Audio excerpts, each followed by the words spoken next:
ဟင်းခက်အမွှေးကြိုင်တွေကိုတရုတ်လိုဘယ်လိုပြောရမလဲအားလုံးပဲမင်္ဂလာပါကျွန်တော်ရဲ့ YouTube channel ကနေပြီးတော့ပြန်လည်ကြိုဆိုပါရစေဒီဗီဒီယိုမှာလေ့လာရမှာတော့ဟင်းခက်အမွှေးကြိုင်နဲ့ပတ်သက်တဲ့အခေါ်အဝေါ်လေးပဲဖြစ်ပါတယ်ဟုတ်ကဲ့အဲ့ဆိုရင်ဒီဗီဒီယိုလေးကိုကျွန်တော်တို့စလိုက်မယ်နော်နံပါတ်1တစ်ခုကတော့ကျွန်တော်တို့စားပေါ့နော်စားကိုရံပါစားအချိုမှုန့်ကိုဝှေ့ကျင်းအချိုမှုန့်စနွန်းမှုန့်ကို环浆粉စနွန်းမှုန့်စီကိုရို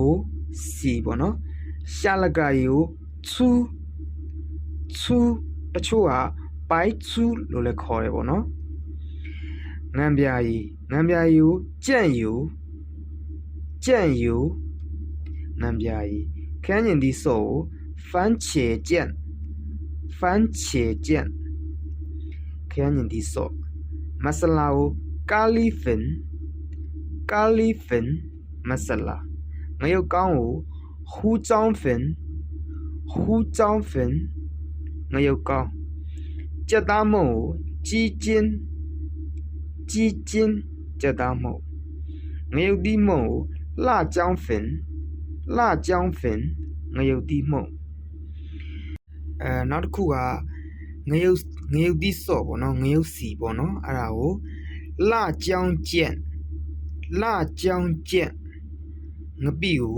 ရွှီကြံခရူးစီကိုဟောင်းယိုခရူးစီငါးငံပြာရီကိုရွှီလူငါးငံပြာရီပဲငပိကိုတုတ်ကျန်းပဲငပိပေါ့နော်ပဲငံပြာရီကိုစုံချိုပဲငံပြာရီနှမ်းကိုကြီးမာနှမ်းတကြားကိုပိုက်ထန်တကြားပေါ့နော်စီပေါ့နော်စီမြေပဲစီပေါ့မြေပဲစီကိုဝါစိမ်းယိုမြေပဲစီပေါ့နော်နောက်တစ်ခုကထညက်တို့ကြံတကာတို့ပေါ့နော်အဲ့ဒါကိုဟုံးထန်